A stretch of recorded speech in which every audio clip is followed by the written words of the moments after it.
and welcome to another episode of Tech Hour. I am your host, Simone Smith Bean, and today I have with me another amazing guest.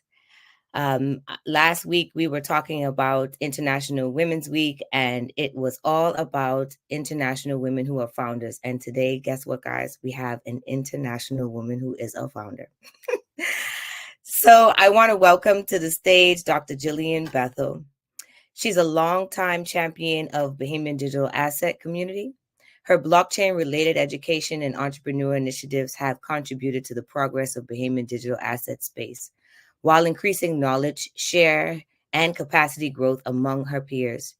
Jillian has held executive positions at multinational digital asset firms and continues her work to move needle toward the Bahamas being the jurisdiction frontrunner in the industry.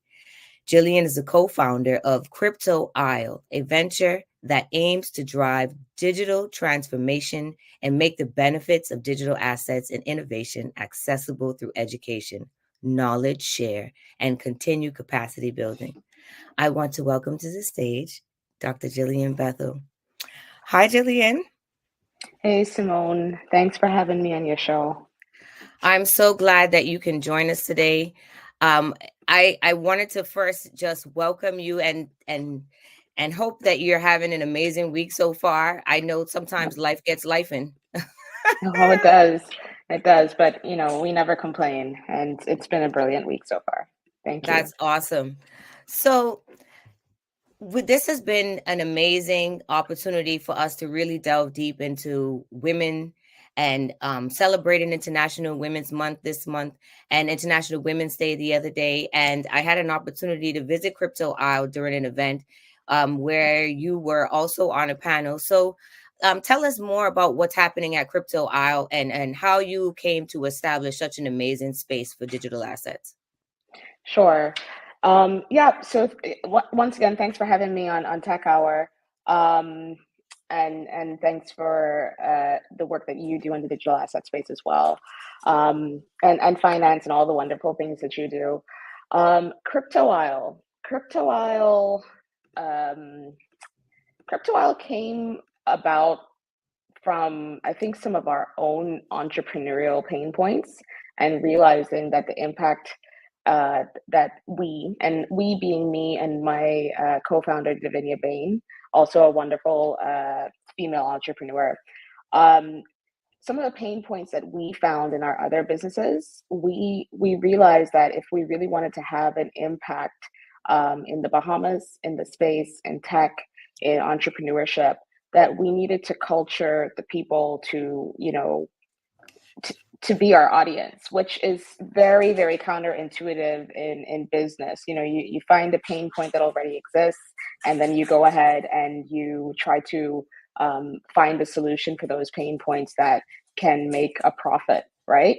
And so we built a business, and that was IslandBit. IslandBit did very, very well for the short time that it existed. And, regulatory threats are always there. But for the short time that it existed, IslandBit did very, very well. But, I think there were numerous times that I was literally curled up and sitting in a corner trying to explain to our clients what was really happening with their digital assets. And we realized that there was a baseline of understanding that people did not have. So IslandBit was a crypto ATM company. And this was launched April 2020. So, right after all the lockdowns. It's wild. Like, looking back, it's very wild that we started it, but honestly, it was a no-brainer.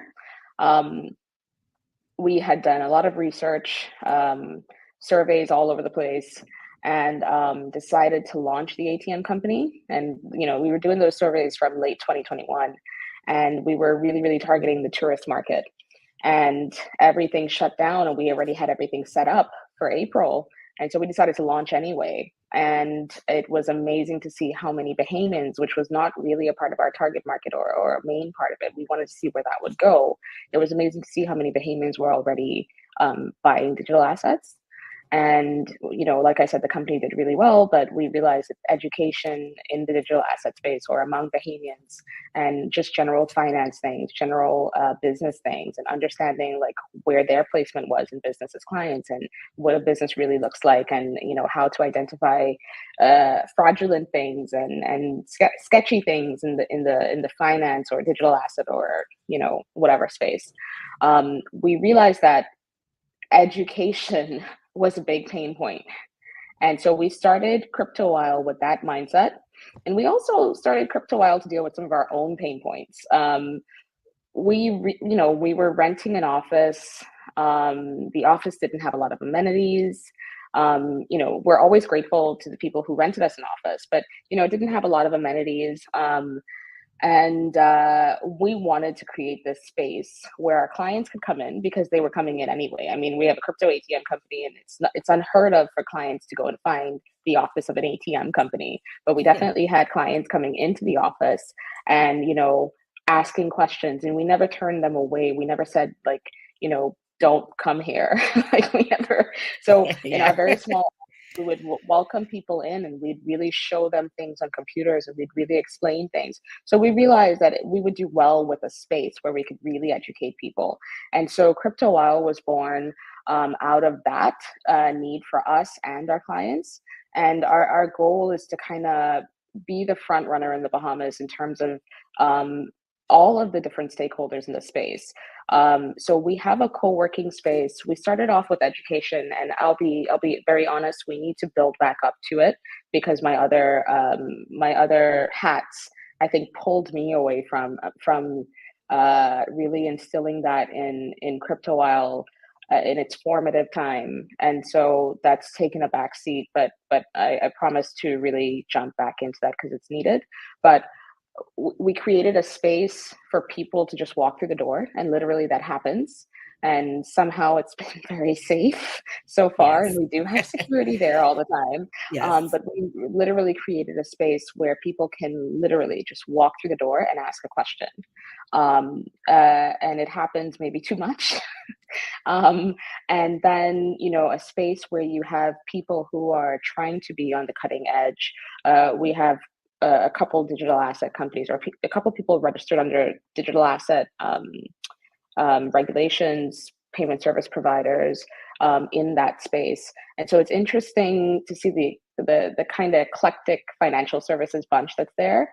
But also, Doctors Hospital is there, which is our cutting edge hospital, and they, like, just the other day they had STEM champion Aisha Bowe in the space, talking to them about innovation. So it is an eclectic bunch, but what joins everybody together is their zest for innovation, and we're just glad to be able to be a part of that infrastructure, and then be able to culture that, and then also spit it out to the wider public. And then obviously from the industry side, we always interact with some of these multinational firms that are coming to the Bahamas or looking to come to the Bahamas, startups that are looking at the legislation and they need advice, but they may not have all the resources to go to the top law firms. They just want to know a little bit about what can happen. So we are really that hub, that information space for coming to the Bahamas or being in the Bahamas, and being on top of the innovation, whether it's regulatory or otherwise. Yeah. The work that you guys are doing at CryptoWhile is really pioneering. I have found that, especially your Wednesday meetups, there has been so many different events and things that you guys host and put on and support that has really driven the marketplace in the Bahamas. And I have to hats off to you and Davinia for your forethought, because I feel like sometimes as founders, and sometimes in the Caribbean, we don't have those safe spaces. We don't have those places where we feel like we can really grow and develop. And you guys have created something very unique there at CryptoWhile. So that is amazing that you guys have done that.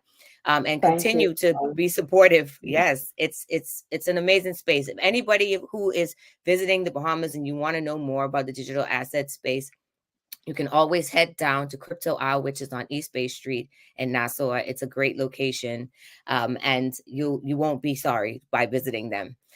I want to go into this journey that you had. So you created Crypto Isle with Davinia, and then you got moved into the executive role space because you had a stint at one of the major digital asset companies. And I want to follow your journey. How did that come about? Yeah, I'm still asking some questions about that, but I think, just being at the forefront, right? So I've been in this space since 2017, and then I moved to the Bahamas in 2018, where I hit the ground running. I think in 2018 I was just so ambitious and naive, I guess. But definitely talking to everyone I could possibly talk to about getting some things off the ground. And when I look at things like what me and a crew of guys, I think it was 6 guys and me, were working on, uh, the parts of it that we were working on are still very relevant today. And so It's always if those they guys ever and like one hear up, girl. I yeah, that is such a theme in this business. I find myself in a space with a bunch of guys and me all the time. yep, yep, yep. But I think what we wanted to see then is it's I'm still on that course, right? Um, and so, like I said, I spoke to as many people as I could, and you have to remember that Dare didn't exist then. Right. Dare, I think the, the only thing that was remotely close was the fact that the government at the time announced wanting to build a tech hub in Grand Bahama, and that's actually Yes. what drove me to come home. I said, look, if this is going to be started, I'm going to be a part of it. And so that was the only thing going on. And then in 2019, I think they put out the consultative paper or consultation paper for Dare, which was interesting as well. And then and so I've been tapping into the community since then, because there were a couple groups that were put together. Brian Jones, Stefan Delaveau. I even remember John B.A. Chalapan, Yes. really saying like, here's what's going on and this is what's important here. And others, obviously. There were a lot of, I think, of course, Marvin Colby. There's no way I could Yes. not mention Marvin. Yes. Um, who we all sat to a table and we talked about like why this matters, first of all, what we really need to put here and what matters here. So I think doing those things, and then Island Bit, and that being a big deal because we did a lot of marketing, and then it was so short-lived but so loud that I Yeah. think and then also after it was like shut down, we, and I don't know if I totally agreed with this in the beginning, but we just left the ATMs in place. And I think we even left them on. Like, people were not able to use them, but I think we even left them on because it was just like, I don't know if it was a real thought that we were gonna kind of push back or anything like that. I don't think that was something we wanted to find our way to make it real and make it happen. But a little bit of rebellion in there by leaving the ATMs around. But doing that and being loud about that, and then all of a sudden popping up with this big thing called Crypto Island. I Crypto don't know if art. you remember, around that time there was a lot. Well, actually, after I'm going to call it a scam, and maybe that's not, Yep. right to do, but Yep. called Crypto Island. Yep. And it rubbed, it was a little weird, that Yep. we are just about to jump in and market this thing called Crypto Island in the Bahamas. And then there's this big international, I guess, almost meme coin, or maybe even, some altcoin that's talking about Crypto Island in the Bahamas. There is a whole podcast about her. Um, that One Coin, it was called. And it is a series, like Oh, it right, became such right. an international thing. They created a whole podcast to follow her. And Yeah. you guys did launch like right after that went. But There's a the whole Netflix thing tangibleness, about it as well. yeah, it was. But the tangibleness of what you did was that you guys came out and you had a space, and that really solidified what crypto R was. But I Yeah. mean, if you can go into that experience that you had with Island Bit, where you had to shut down, like what was that like? I know that when we go on these entrepreneurship journeys, it's always some ups and downs, and life gets lifing, and then Right. things happen, and so you had to obviously pivot. So what was that like? You know, it was it was 5 months of the best times and the worst times, and the best times of it, looking back, that are most impactful to today are the learnings by far. Sorry, my dog is looking for love, so Don't worry. Bring it's Puppy a in the show. Come, Puppy. We love oh, puppies. he's definitely not gonna be joining the show. He needs a groom, and um, yeah. But Island, but so the 5 months. So we were open from. Oh, actually, I said April. No, we were set up and ready to go. But we didn't launch until I think the date was June 29th. So it was June, July, August, September, October, November. I'm saying 5 months, but it was probably a little bit more than 5 months. Mhm. Anyway, bless you, dog. Um, so the learnings there, the emotions, the journey, I'll tell you. When we were trying to open up, we spoke to the regulators. And when we spoke to the regulators, we were given not the experience that a lot of people talk about when they get the regulators. It was, sorry about that. It was, what are you guys trying to do? Okay, we get it. And from the Securities Commission side, it was like, we don't regulate this. So, move forward. But there is the DARE Act that's coming into play. And when it does come into play, you have to get registered. Fine. On the central bank side, it was, a little bit more interesting. And that's where the learning experience came through. Because, when you have not been through the ringer of regulation, um, you tend to think that it's just fill out this form and hope for the best. Right. Um, So but much more. it's so much more, right? And so we moved forward. Needless to say, a lot of people say, you go, you do things and you ask for forgiveness. Like, we didn't want to Yes. do that. We wanted to do it the right way, and we went through those channels. And then a couple months later, it was just like, oops, yeah, you guys can't do this. So that was a big thing, like, where it's just like, okay, well, we've invested all this time, we've invested all of this money, the business is doing well, this business is about to break even, in just a couple months. And it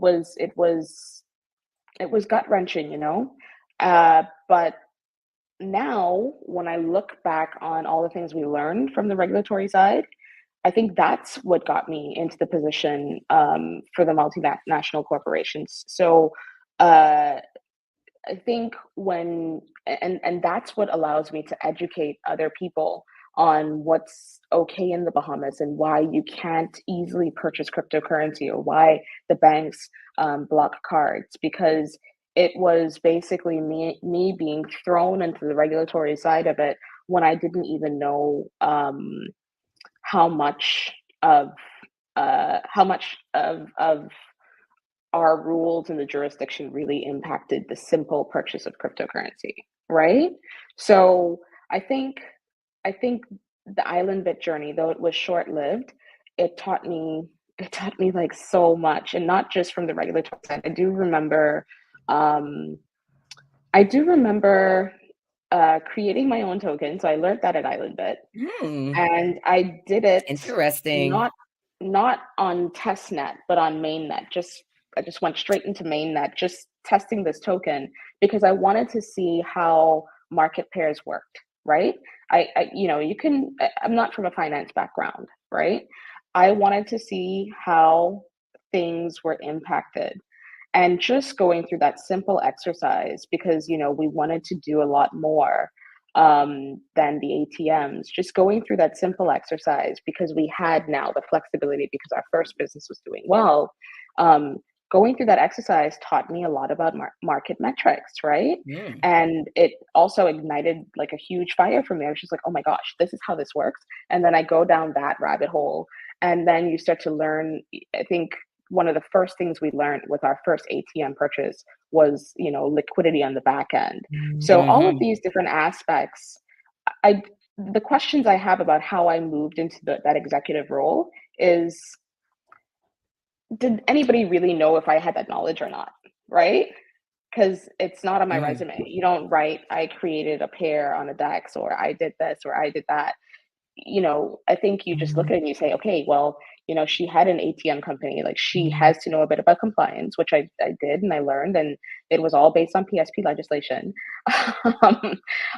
um, or she must understand transaction monitoring, which definitely, but it was not mandatory on the back end of the ATMs at the time. But I definitely love to play around with it. So Island Bit really grandfathered me into those executive positions.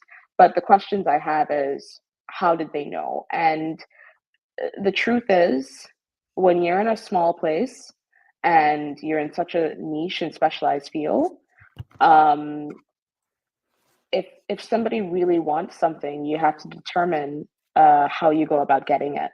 And I think what it was I may have been the best choice.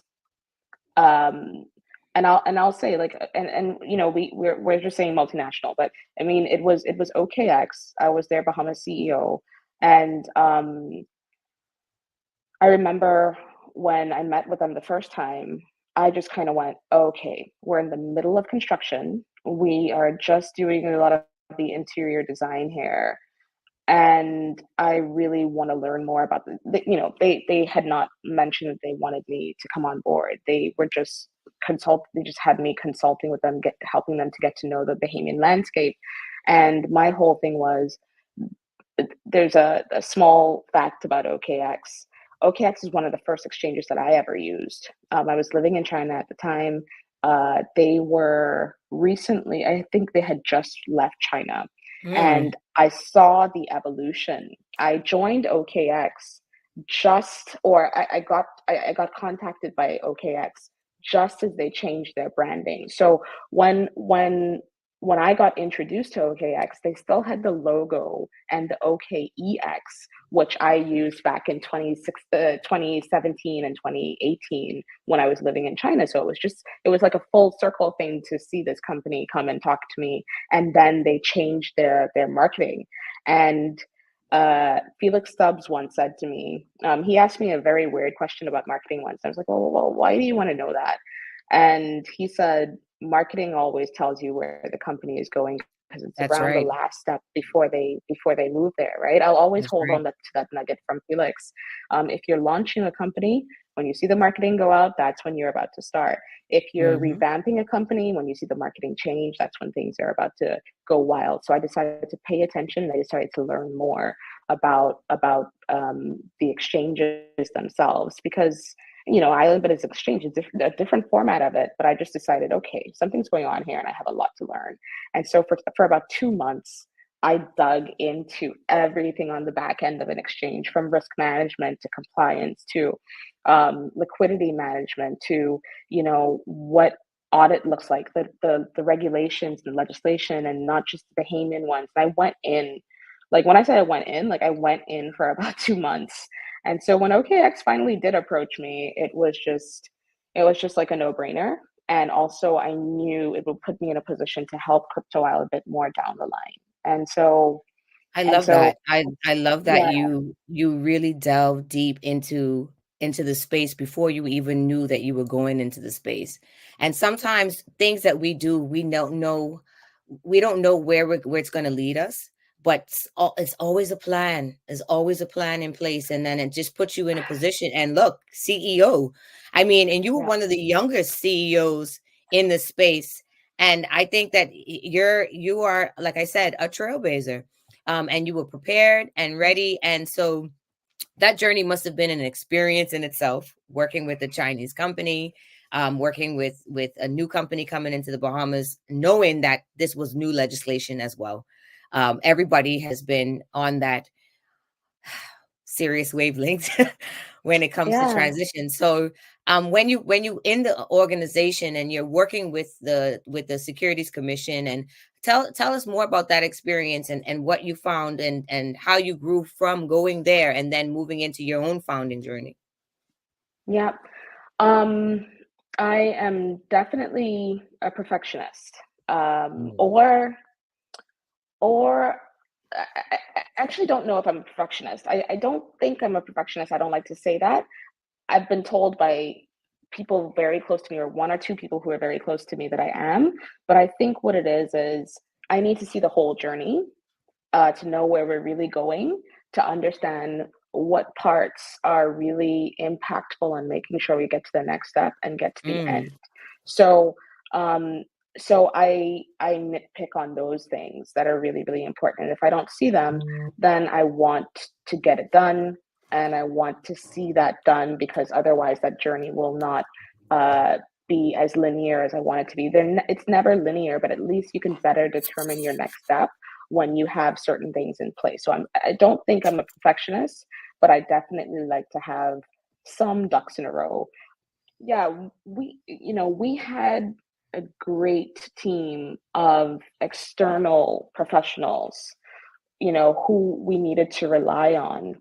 And I learned so much from those people, way more than I think maybe internally. And maybe that was because of how I was directed. I was directed to deal with what the company is doing and make sure that the regulatory side of it was great. And then later on, then I started dealing with more of the business side of it. But So, Jillian, you are in the midst, as you said, building a team at the moment. And it's really important when you're building a team to build a diverse team. How have you found that journey? How have you found creating this team that you're building now for your new venture that you're working on at the moment? yeah, it has been so difficult. Um, it's been difficult because now I have this global view of things. I have a global network of people, um, and that includes Bahamians who moved abroad to get things done. And I am dispositioned to really get it done here in the Bahamas, right? I left China and I said I was going to come to the Bahamas and help here. And so I have a tough time, like, looking at the alternative and saying, okay, that might be a bit easier, especially when in my mind, it's just like, I know the Bahamas so well from a market standpoint, from a regulatory standpoint.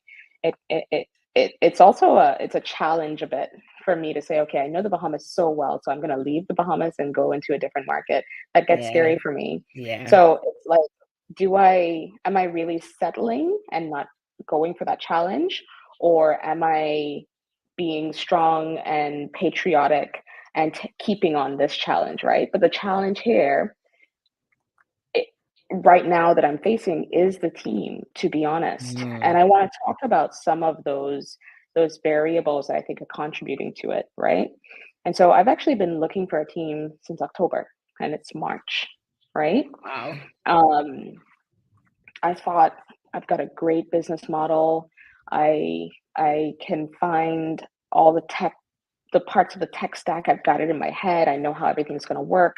And then I'm just like, who's going to put this together? I don't code. I've never coded in my life. I mean, I tried once. I did like 2 chapters of some online program. I don't know, but who's going to put this tech stack together in the right way? Who's That's going a to vet real it out? issue.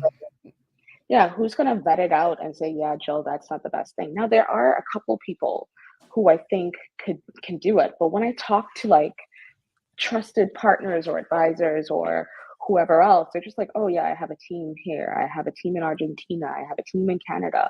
And I think it is unrealistic for me to find tech builders in the Bahamas. And Mm. this is one thing, right? And so you go and you look at some of you look at Y Combinator, you look in Startup School and all of these other accelerators, and you say to yourself, okay, they have a co-founder matching, I'm going to go for it. But it's just so like far away to really think that that's really going to help you. So you kind of go through it and you're flipping through profiles on your phone and you find some great people, but you're really like, what I'm building is for the Bahamas, it's for the Caribbean, it's very, very nuanced.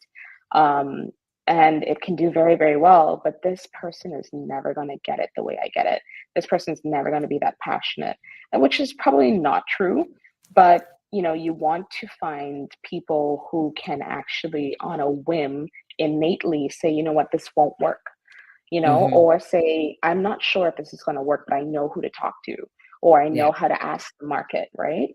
And so having a co-founder and the tech people, it's difficult. But what I have found, and I've not brought anyone on, I haven't brought anyone on officially yet. I'm being very methodical about it again. But I have found people who know the space conceptually and have offered a lot of advice, from the regulatory side. From it's a finance thing, from the finance side, um, and from other parts that really, really matter to the beginning of the project. And so I've found these people and I've said, okay, like, when things are a lot more solid, meaning a legal review because it's disruptive technology, and that's Jillian's brand. Um, when I say to them, I want you on the project, I just don't know in what capacity yet. Like right now in my mind, everyone is an advisor. Nobody is operational yet. I have about two people in mind for operations, but again, this is a tech company and I have nobody in mind for tech. And so building the team is difficult. But one important thing that I want to say is I'm very, very, very grateful for this journey. And from the beginning, I've been very, very deliberate about documenting the pain points of my journey so that Mm. I can instill them in CryptoIsle. Because if what I'm doing is innovative and it's the next realm for the Bahamas, every single problem that I have, somebody else is going to come upon that problem. And also, every single problem that I have, it means there's a market to solve that problem. And so I want to help the Bahamians, Certainly. like, really, really take the opportunity to individually and personally understand how they can contribute to filling that gap. Whether you're a product manager, whether you do market analysis, like, those are two places where I'm just like, this does not exist in the Bahamas. Our market analysis stuff, it's Lacking. not where it needs to Lacking. be for startups, but that's Yeah. right. You can Right. try to do a focus group, you can try to do a survey, you could try to interview people, but people just don't want to talk so much because we all know each other. We Yeah. all are in competition, or Small, we all don't. small Yeah, orientated location. Yeah, absolutely. I mean, right. you're doing a lot, and it seems that you're trying to really build something great and include Bahamians. And sometimes there are times when we may not be able to find what we're looking for right here, but it may be somewhere else in the Caribbean that you might be able to touch and feel that a co-founder role or that development side. And I know that is a journey as well. So I mean, I really want to hear about your future. What do you really feel like the future holds and your aspirations for this venture that you're on right now? And where do you really see it going? And how do you plan on really achieving those goals that you have? Yeah. Um, so when I decided to move back home and switch my whole career prospects, I had I had an epiphany while standing over a kitchen sink at my friend's place. Um, it's so weird, like, because his kitchen setup is so weird. Like, I don't know why every time I look at this, I go, like, weird kitchens are great for me. Like, it's strange, but I had this epiphany where I was just like, okay, whatever I do in the Bahamas, I'm going to focus on four things: the efficient movement of people, things, money, and information, because those are the things that are going to drive our economy, right? And every time I look at those things, I go, we don't have enough people to really drive sustainable business. And in the last 2 years, and yeah, in the last 2 years, I really started to think of business models that are cyclic. And so it doesn't matter how many people we have. It just matters if the people are consistently driving that cycle. Um, And so everything I've thought of impacts the Bahamas in a way that it makes things faster or cheaper, more efficient. Whether it's the movement of money or things, which has been my focus, or information, which is like a new thing that has been added on to my focus in the weirdest way, but the most amazing way. Um, so when I look at my future, it's about changing the whole mindset of business to be able to approach a small community and still be sustainable. And that requires disruptive technology, hands down, and or disruptive business models. But that those disruptive business models all hinge on technology. And so my thought is that I will have the edge if I crack that. And I think I've done that. And that's why I've been so stealth on what I'm doing, right? But I think I've cracked that code of using technology to sustain a different type of business model that will benefit the small group of people and and can be replicated for other groups of people as well. And so that's kind of the direction that I see myself going in. And I'm very deliberate about it and hasn't changed since 2018. So I hope that answers your question in my very stealth way of saying You what I'm start doing. You'll see it absolutely. soon. And Jillian, you know what you want, and that is awesome. And you seem to have a grasp on exactly what is going to be required to be um, successful in what you're doing. And so I'm looking forward to knowing all about this project when you're ready to launch it. Please come back on the show, talk about it so that we can support it. But it has been an amazing interview. You are amazing. Thank you so much for being here today. We totally appreciate you coming on the show. And even though we know I've been chasing you for a while, so I'm so glad that you got to make it. But Yeah, hey, sorry about that, but hey, I'm no, that's here. all right. You're a busy lady, but you know what? You are inspiring so many more of us to do it. And hats off to you and what you're doing. So thank you so much for Yeah, being here. And thank you, again, when Simone. I Yeah, listen, this is a space for us to talk and to really learn. And you've done a masterful um, interview today. So thank you so much. And yeah. we look forward to hearing from you more. Yay. Thank you, Simone. And of course, I always support all the wonderful things you do. So thank you and take care. Take care. And that was another episode of Tech Hour. I am your host, Simone Smith Bean. And as always, be great. Strong enough to take the pain inflicted again.